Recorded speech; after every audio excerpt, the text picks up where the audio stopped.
Peace. I was recording a minute ago. For whatever reason, the computer decided to time out. But this video is going to be about emotional, etheric, auric, transcendental, multidimensional detox.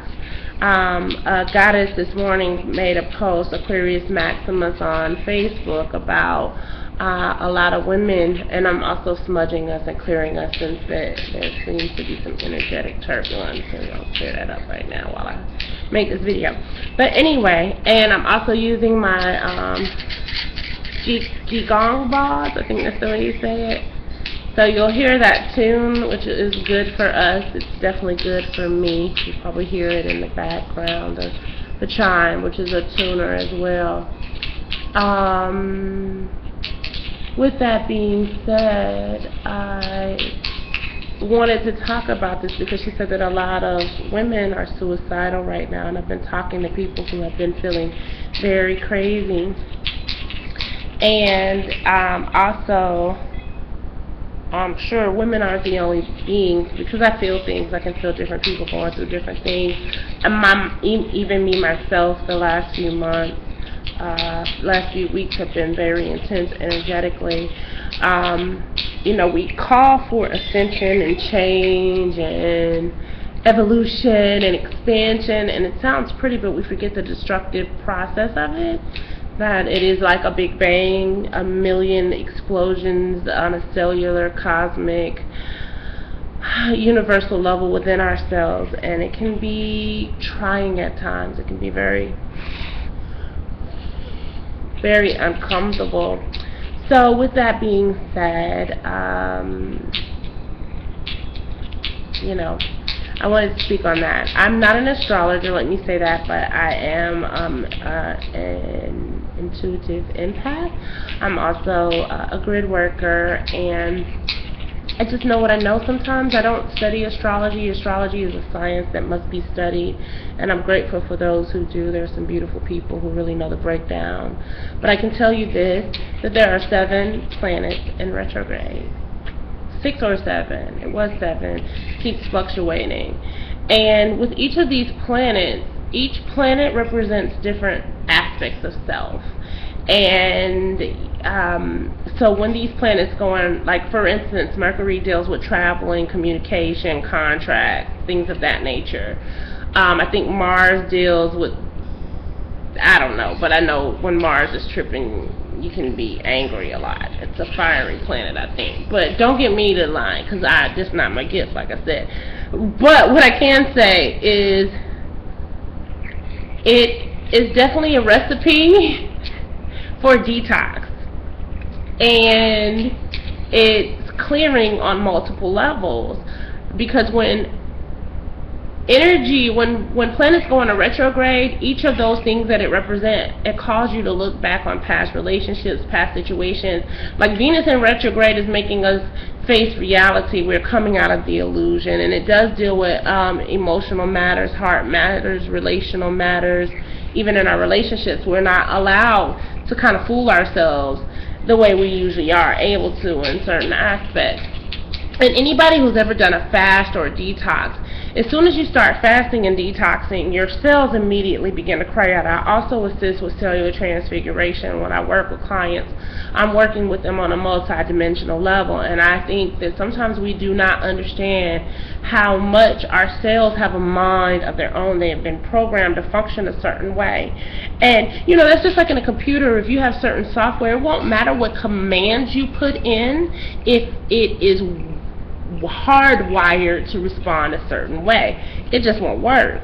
And that happens a lot to us. Our cells have been programmed to respond a certain way to certain stimuli, and part of our evolution, expansion, and growth is transferring our cells cellularly, beginning to turn back on things that have been turned off in our codex, and then turn on things turn off things that have been turned on in our codex that aren't to our truest and divine nature.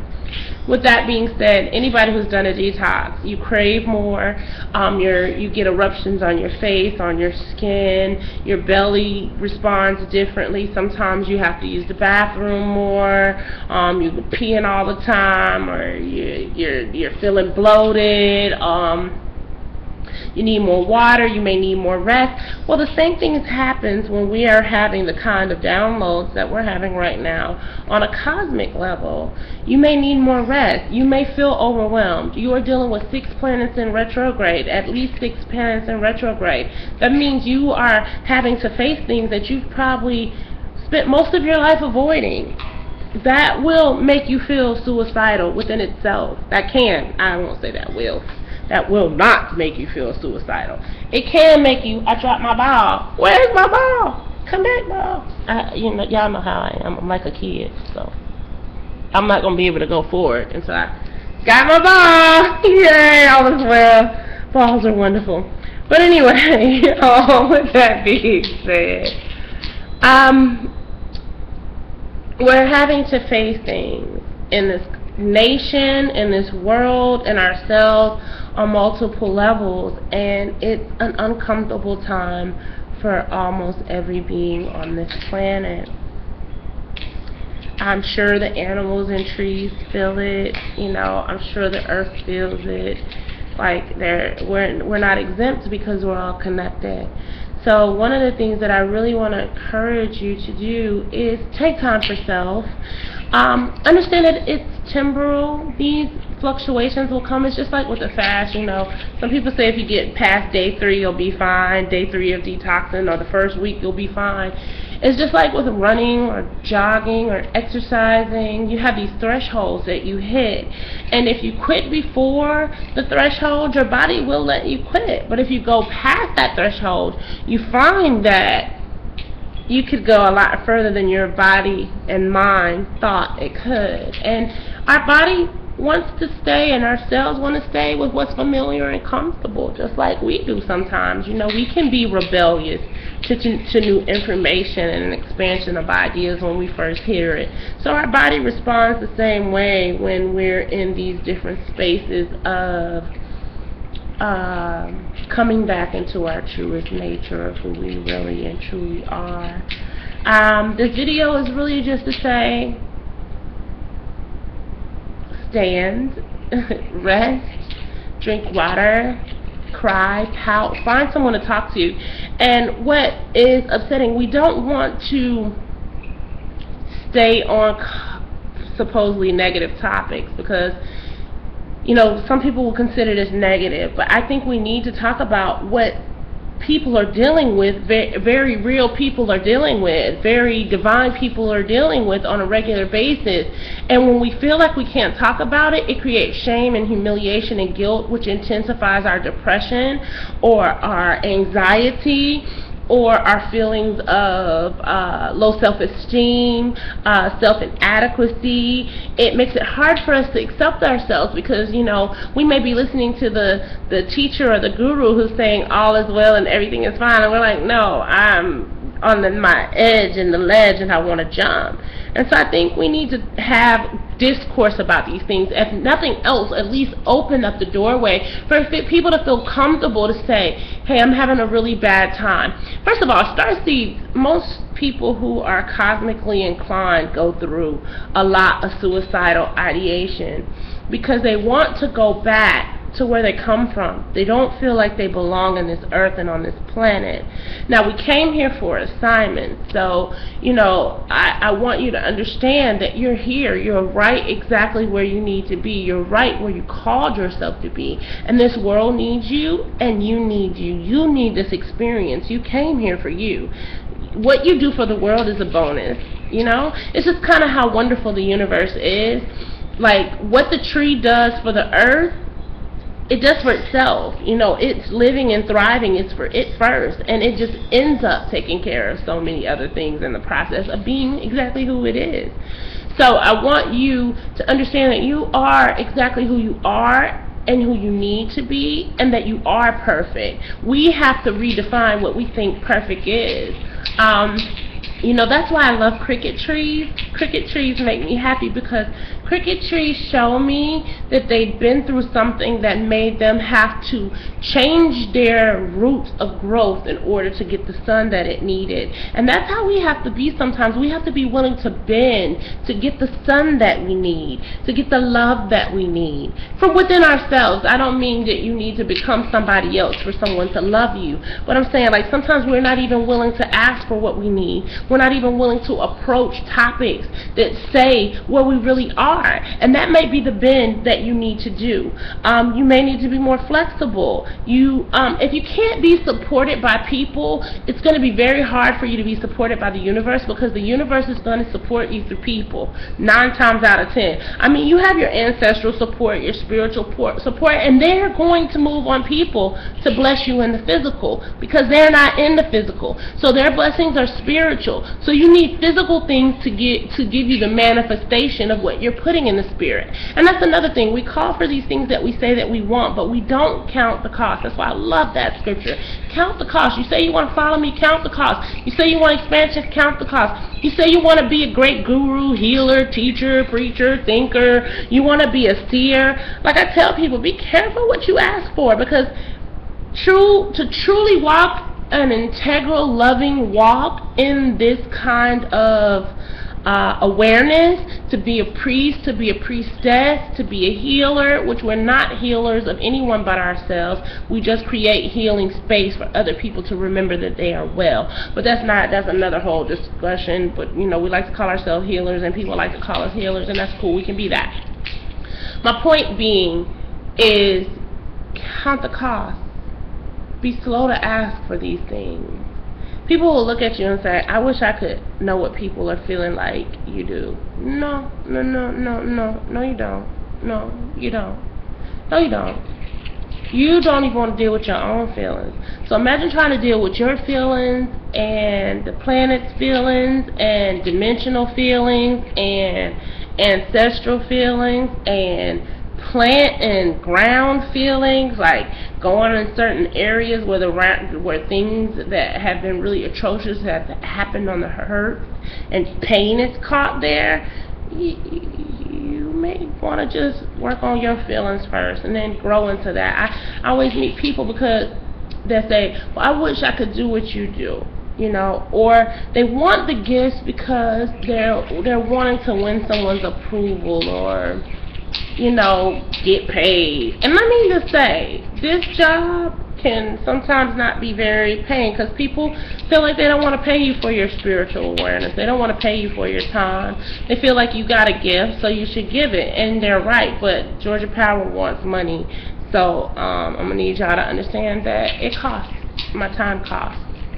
That's just a side note. But back to the free stuff that I'm always giving out, because I'm always posting videos and posts and encouraging, but that's neither here nor there. I was about to get on my soapbox. I'm going to get off my soapbox. But beyond that,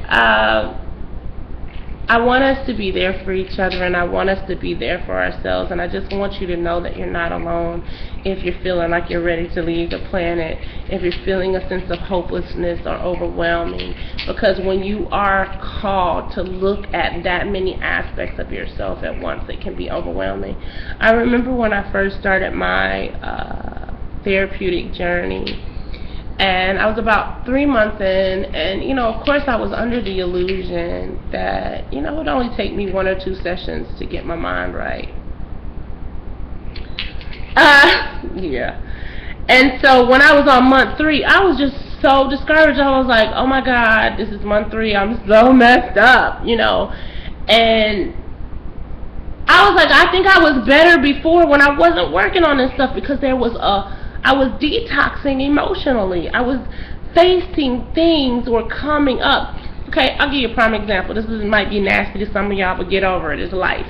I did my enema today, and I gave up meat about a month ago. And when I did my enema today, I tasted fish. Like, fish came up, because I was eating fish every Friday night. every Friday night. And it almost made me want fish. And what I'm saying is, those things that are in you trapped emotionally from months and years and weeks and hours and lifetimes ago maybe, come up when you are being detoxed. And we are going through an energetic detox right now. So rest. Know that you're not losing your mind, and that the things that you are losing are things that you no longer need, that don't serve you, that don't really benefit you any. Be patient with each other. Don't get caught up in things that do not feed you stuff that's going to make you feel better. Understand that the whole world is vomiting and being vomited up right now. And what I mean by that is like through detox, or when you're sick, when you're uprooting things that no longer serve you, it's like vomit. And so you're going to see a lot of vomit in the airways. But the beauty is you get to direct the traffic that you accept into you. What I love about Facebook is it teaches you how to delete people, delete posts. Do that in your life. Delete people. It's okay to delete people. It's not wrong to delete people who do not enrich your life. That does not make you weak. Now, that doesn't mean that every person in your life is going to do everything right. And it may only be for a time, but make sure that you take the time to put yourself in safe and sacred spaces as you go through this detox. When I fast, I don't work out the same, or I don't talk to everybody the same. I don't watch the same things because I'm more open. We are very open. We've asked for the veil to be thin. We've asked to be more spiritually aware. We've asked to be more enlightened. So understand that there are a lot of different kinds of beings and forces trying to enter in this plane at this time, that want to use your body, that want to use your heart, that want to use your mind, that want to use your force and your energy for their own agenda. Understand that there are shifts and fluxes of energy right now. We've seen it with the sun, how the sun is busting out. We're seeing it with planets. I mean, we had the Star of David last month, which hasn't been in 2,000 years. So a lot of beautiful catalysmic, that feels like the word that want to come out. I don't think I'm saying it right, but y'all know what I mean, are happening right now. Cataclysmic, something like that. That's the word that's feeling like it wants to come through. I say all of that to say you are right where you need to be. You are safe, you are loved, you are well. When you feel yourself getting anxious and uptight, breathe through it. Reach out to those around you. Let people know when your mind is getting the better with you, when the voices are getting the better of you, when you're feeling weak, when you feel like you can't come on. And this is the thing I want us to understand. We are here to support each other. We come into this world totally dependent on other beings for a reason. For us to remember our interconnectivity, for us to remember that we're a family, for us to remember that we sink and swim together, for us to remember that it takes each one of us to hold each other up. There are going to be times that I'm going to need to lean on you, and that you're going to need to lean on me, and there doesn't need to be judgment about that time. And we need to be mindful of how we lean and what we bring to the table for each other to eat. I love you ever so much. I pray that wherever you are in perfect peace. I'm sorry that the video is 18 minutes, but it just is what it is. And, I hate that everything is in a 10-second sound bite, because I know some of you just need 1 or 2 minute hits of stuff. But it's those 1 or 2 minute hits that are creating a mindset that make you think that everything is supposed to be instantaneous, and we're not being diligent enough to labor in our love, to labor in our growth and expansion. So that's just food for thought. I love you. I thank you for letting me share who I am with you. I pray that through this exchange, that if you were feeling heavy, if you were feeling out of your mind, that you feel yourself coming into the oneness that is the truth of you, and that you can allow these things to come up out of you beautifully and gracefully. Do not resist them. You are not out of whack. You are right where you need to be, and it will pass. In highest love, I serve you. Ashe.